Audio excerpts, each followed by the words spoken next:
वालेकुम जी, मैं हूं ज़िया बलोच। आज की सबसे बड़ी जो खबर है वो तो वही है, फ़ारूक हबीब ने जो अपना सियासी किबला तब्दील कर दिया है या अपना हबीब तब्दील कर लिया है। इस हवाले से बड़े तबसरे किए जा रहे हैं। सबसे बड़ी खबर तो वो है।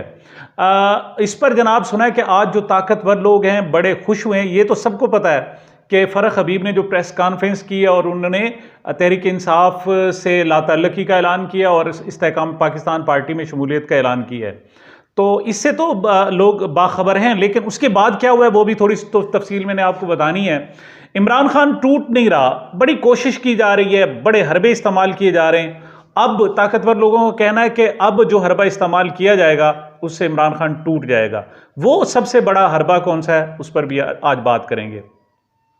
जी, सबसे पहले फ़ारूक हबीब से बात करते हैं। फ़ारूक हबीब साहब के हवाले से ये था कि उनको गवादर से गिरफ्तार किया गया था और सबसे पहले जो इंटरव्यू आया वो जनाब आया था डार साहब का। डार साहब ने आकर जनाब इंटरव्यू दिया और उन्होंने जो इंतखाब किया था वो दुनिया न्यूज़ का इंतखाब किया था।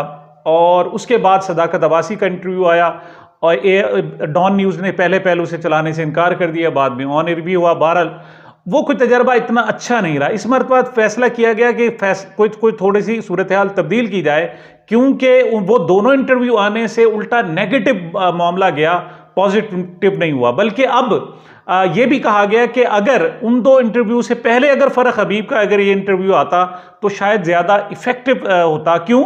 जो ताकतवर हल्के हैं वो इसको बड़ा ही इफेक्टिव करार दे रहे हैं और कह रहे हैं ये बड़ा ज़बरदस्त किस्म का इंटरव्यू रहा है। और इसमें जो फ़ारूक हबीब है उसने बिल्कुल जाहिर होने ही नहीं दिया कि उसकी जनाब मंजी ठोकी गई है, उसको जनाब उसकी तौंड जिसे कहते हैं जनाब ठुकाई हुई है या कुछ और मामलात हुए हैं, उसने बिल्कुल महसूस नहीं होने दिया। और उसने फ़याज़ुल हसन चौहान की तरह बिल्कुल जिस तरह होता है ना टिका के उसने आके प्रेस कॉन्फ्रेंस की है। असल में मामला क्या था? असल मामला ये था कि लोगों का ख्याल ये था, वो जो ताकतवर हल्के जो इमरान खान के मुखालिफ हैं और चाहते हैं कि पाकिस्तान की सियासत से इमरान खान का नाम ख़त्म हो जाए, उसकी शख्सियत ख़त्म हो जाए, उनका ख्याल ये है कि उनके इर्द गिर्द जो चंद लोग हैं उनको हर सूरत हटाया जाए और जब तक उन लोगों को हटाया नहीं जाता उस वक्त तक बात नहीं बन सकेगी। इस हवाले से जो पहला उनके जो वोकल पर्सन है, ख़ास तौर पर जो बहुत ज़्यादा बोलते हैं, अच्छे अंदाज में बोल सकते हैं, वो खसूसी तौर पर हदफ थे। फवाद चौधरी को उन्होंने आजमाया। फवाद चौधरी बल्कि इस्तेहकाम में पाकिस्तान की जो बिल्कुल पहली इनागोरेटिंग किस्म की मीटिंग थी उसमें भी जनाब वो शामिल हुए थे, लेकिन वो दूर बैठे रहे, चेहरा छुपाते रहे और बगैर कुछ बोले चले गए और अभी तक वो खामोश हैं।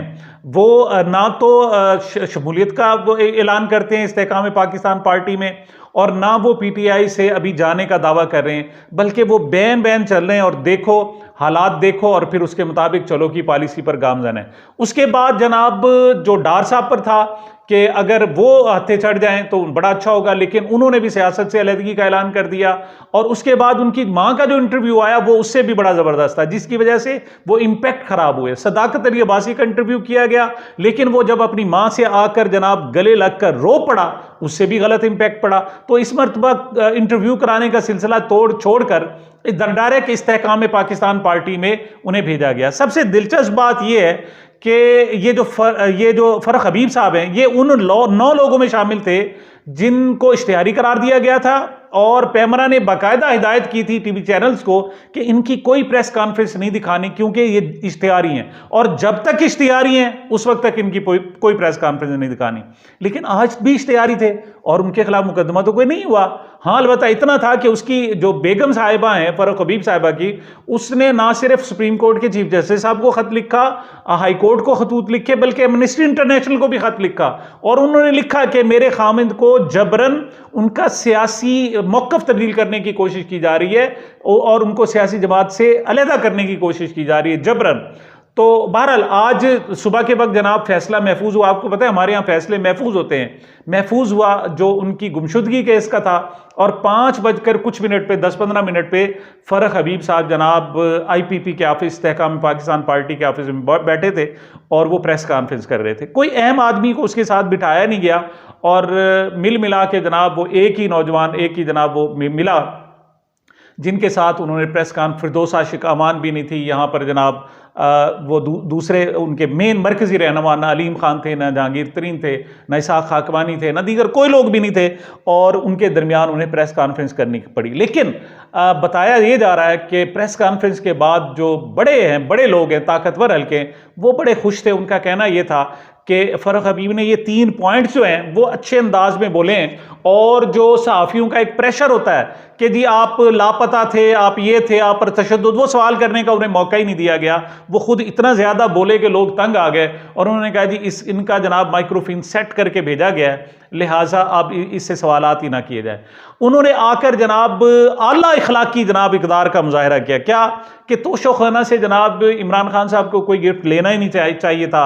दूसरा, उन्होंने कहा जी अलकादर यूनिवर्सिटी बनानी थी तो शौकत खानम की तरह बनाते, क्या ज़रूरत थी जनाब वो एक जनाब आकर उससे कैबिनेट में आकर आप बंद लिफाफे में कोई चीज़ मंजूर करवाते। और तीसरा, उन्होंने कहा जनाब कि वायलेंस बढ़ी दी है, हालांकि अब तक वो खुद गवाही देते रहे कि पीटीआई के कायद वायलेंस में शरीक ने। आज भी उन्होंने कहा है, उन्होंने कहा जी मुझे नहीं हुक्म दिया, लेकिन लगता है ऐसे है कि जनाब उन्होंने वायलेंस का, तशद्दुद का उन्होंने हुक्म दिया था, या कम से कम उनका माइंड सेट ज़रूर तैयार किया था।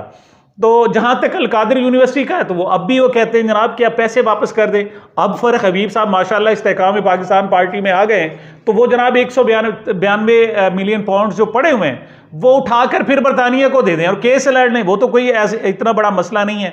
और बाकी रहा तोशा खाना, तो अगर घड़ियां इमरान खान साहब ने वसूल की हैं तो माशाल्लाह अब जो जहां वो आए हैं, जनाब उन्होंने बड़ी तारीफ भी की है जहांगीर तरीन खान साहब की, और कहा जी वो तो बड़े मसीहा हैं, वो तो जनाब अपनी मिलों को मस्जिद की तरह चला रहे हैं जनाब, अपनी शुगर मिलें जो है उनमें लोगों की खिदमत कर रहे हैं जनाब, वहाँ इबादतें होती हैं और पता नहीं क्या क्या होता है। और ये तो जनूबी पंजाब के लोगों से आकर पूछें कि वो किस तरीके से बेचारे रो रहे हैं। बहरहाल ओवरऑल उनके वोकल होने की बुनियाद पर उस कॉन्फ्रेंस को बड़ा पसंद किया गया, और जब शुरू में आए थे फ़ारूक हबीब साहब तो उनको बड़े साहब से मिलने भी नहीं दिया गया था। लेकिन शुनीद ये है कि जनाब जब प्रेस कॉन्फ्रेंस हुई तो बड़े साहब ने फिर खुद बुला लिया, उन्होंने कहा आए जी आप आकर मिले मुझसे, आपने माशाल्लाह उनको थपकी दी है, ऐसे थपकी दी है जैसे गुल्लू भट्ट को दी जाती थी। आपको याद है वो गाड़ियां तोड़ तोड़ के जब आया था तो उसको आकर ऐसे थपकी दी थी।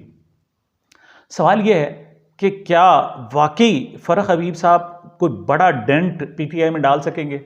एक बात याद रख लें कि इमरान खान साहब कभी जिंदगी भर ब्लैकमेल नहीं हुए। उसकी वजह यह है कि उन्होंने अपनी ख्वाहिशात को बहुत ज्यादा नहीं बढ़ाया और वो किसी पर डिपेंड नहीं हुए। ये तो अब है ना, जब उनकी हुकूमत थी या उनकी पार्टी थी, बहुत सारे लोग आते थे जनाब हमें ये करें वरना पार्टी से जा रहे हैं, वो कहते थे बिस्मिल्लाह आप जाएं। उसके बाद हुकूमत थी, बहुत सारे वजीर उनको जनाब ब्लैकमेल करते थे, वो कहते बिस्मिल्लाह जी आप चले जाएं, लेकिन बता कर जाएं, इस तरह नहीं छुप कर ना जाएं। जब सेनेट के इलेक्शन में जनाब लोगों ने छुप कर वोट दिए तो उन्होंने आकर फिर खुद ही उन्होंने कहा जी आए खुलकर आए और खुलकर जनाब बात करें। तो वो कभी ब्लैकमेल नहीं हुए और अब भी वो बिल्कुल ब्लैकमेल नहीं हो रहे। उन्होंने तो यहां तक कह दिया है कि बेशक एक शख्स भी मेरे साथ ना रहे, मैं हकीकी आज़ादी के लिए लड़ता रहूं, मैं उस पर कायम रहूंगा, अपने मौक़िफ़ से पीछे नहीं हटूंगा। तो ऐसे में जिस शख्स का ये मोटो हो और पब्लिक उसके साथ हो, उसको आप हरा नहीं सकते, उसको आप ब्लैकमेल नहीं कर सकते। ना तो जनाब अवान साहब उनको ब्लैकमेल कर सकें और ना ही जनाब ये साहब उनको ब्लैकमेल कर सकें। मुराद सईद के हवाले से है कि उन पर भी बड़ा फोकस है और बड़ा जोर लगाया जा रहा है कि जनाब अब उनको किस तरीके से पकड़ा जाए। अब में भी वो जनाब दे भी दें बयान, लेकिन वो उससे पहले बहुत ज़्यादा बयान दे चुके हैं। और जो आज फ़ारूक हबीब साहब ने बयान दिया है उसको भी रिस्पांस जो अब तक आया है वो बिल्कुल नेगेटिव किस्म का आया है, लेकिन पहलों की निस्बत चूंकि अच्छी प्रेस कॉन्फ्रेंस हुई है इस वजह से उनसे बड़े खुश हैं जनाब। अगली बात, इमरान खान साहब को तोड़ने का एक भरपूर वार किया जा रहा है। आज जनाब पहली मरतबा ऐसा हुआ कि मोहतरमा बुशरा बीबी को बाकायदा जब वो अदालत में पेश हुई अपनी ज़मानत के लिए, तो जज साहब ने कहा है जी कहाँ है मोहतरमा बुशरा बीबी साहिबा? उन्हें बताया गया कि उसान में बैठी हैं, तो उन्होंने कहा जी आएँ जी रोस्टर में आ जाएँ। तो पहली मरतबा था कि मोहतरमा बुशरा बीबी को आज पहली मरतबा किसी भी अदालत में रोस्टरम पर बुलाया गया। वो पेशियां भुगत रही हैं। अगर यहाँ पर मरियम नवाज होती तो पता नहीं कितना शोर मच चुका होता। साहब से उनके पेड़ लोग बैठे हुए थे, वो शोर मचाते, ओए होए कौम की बेटी जनाब उनको अदालतों में घसीटा जा रहा है, अदालतों में जा रही हैं। यही हमारे जनाब चीफ जस्टिस साहब जो इस वक्त बैठे हुए हैं, जस्टिस काजी फायज ईसा साहब, उनकी एहलिया को अदालत जाना पड़ गया था, अपनी अदालतों जिसके जनाब वो कस्टोडियन है, तो उनके ऊपर बहुत शोर हुआ था। लेकिन अब अलीमा खान साहब, उनकी बहन है इमरान खान साहब की, उनकी दूसरी बहन है, मुसलसल अदालतों में जा रही हैं, और उनकी जो बेगम है उनको भी मुसलसल अदालतों में बुलाया जा रहा है, और अब तज़हीक भी शुरू कर दी गई है, और लेकिन कोई आवाज़ देने वाला नहीं। वजह यह है कि इमरान खान को चूंकि दबाना है, और अब ये कहा जा रहा है कि जनाब उनको आखिरी वार्निंग दे दी गई है। मोहतरमा बुशरा पर बहुत ज़्यादा काम हो रहा था, बहुत ज़्यादा काम हो रहा था, अब वहाँ से कोई ख़ास रिज़ल्ट नहीं मिले, लेकिन अब उनको वार्निंग दे दी गई है कि अगर आप हमारे साथ तामुन नहीं करेंगी तो आपको गिरफ़्तार कर लिया जाएगा। और इमरान खान को झुकाने के लिए उनकी बहनों की भी गिरफ्तारी की जनाब बातें की जा रही हैं कि बहुत जल्द ही उनको गिरफ्तार कर लिया जाएगा। जेल ट्रायल का जनाब फैसला था, इसमें जनाब अब तो फैसलों की बताने की ज़रूरत ही नहीं पड़ती। जो इमरान खान के हक़ में फैसला होगा वो कभी नहीं आएगा, अगर होगा भी सही तो महफूज कर दिया जाएगा। हाँ, अलबत्ता जो खिलाफ होंगे वो फ़ौरन आ जाएंगे, और इमरान खान के हक़ में फैसला जो आएगा भी सही उस वक्त जब उसकी अफादियत ख़त्म हो चुकी होगी, ये तय हो गया जनाब। तो आज 3 केसेस थे। एक, इमरान खान का जो ट्रायल है वो जेल की बजाय अदालत में हो, वो दरख्वास्त मुस्तरद कर दी। उन्होंने कहा नहीं जी, जेल में ट्रायल होगा। हालांकि जब जेल में उनको उस वक्त बुलाया जाता था और इमरान खान को सिक्योरिटी मसाइल थे, उस वक्त कहा जाता था नहीं, हर सूरत अदालत के सामने पेश होना पड़ेगा। अब तो हुकूमती कस्टडी में, अब तो बड़ी बासानी जनाब उन्हें पेश किया जा सकता है। हुकूमत के पास वसाइल हैं, इंसानी वसाइल, एक इंडिविजुअल वसाइल तो इतने नहीं होते, लेकिन आज कह रहे हैं नहीं जी, उनकी सिक्योरिटी का मसला है और उनको जनाब पेश नहीं किया जा सकता। और दूसरा जो केस था जनाब वो जमानतों का था कि इमरान खान की जनाब साइफर केस में ज़मानत, और दूसरा उनको उनका नाम ही खारिज यानी मुकदमा इखराज की जनाब दरख्वास्त थी। ये दोनों को लतीफ़ खोसा साहब ने उनको दलाइल दिए, और दलाइल की हद तक तो बड़े ज़बरदस्त किस्म के थे जनाब जो दलाइल दिए गए, लेकिन ये फ़ैसला महफूज कर लिया गया। और जब तक मैं ये रिकॉर्ड कर रहा हूँ उस वक्त तक ये फ़ैसला नहीं सुनाया गया। और आप खातिर जमा रखें, ऐसा नहीं है कि जनाब फौरी फ़ैसला सुना दिया जाएगा। पहली बात तो ये कि इसमें कुछ चांसेस नहीं है, मुझे तो 1% भी नज़र नहीं आते। क्यों? हमारे यहाँ अदालतें जिस कदर जनाब आज़ादी से फ़ैसले दे रही हैं उसको पूरी दुनिया सलाम कर रही है, लिहाजा हमें भी सलाम करना चाहिए और हमें कहना चाहिए कि जनाब बड़े कानून के मुताबिक फ़ैसले हो रहे हैं, लिहाजा फ़ैसला महफूज होगा, या फिर उस वक्त सुनाया जाएगा जब उसकी ज़रूरत अफादियत नहीं होगी। हाँ, अलबत्ता जो जनाब इसमें स्टेट के मामलात हैं, इंसानी हकूक़ तो ऐसे चलते रहते हैं ना, चूँकि जनाब जो अहकामात हैं उनको लाजमी जनाब पूरा करने की सही की जाएगी।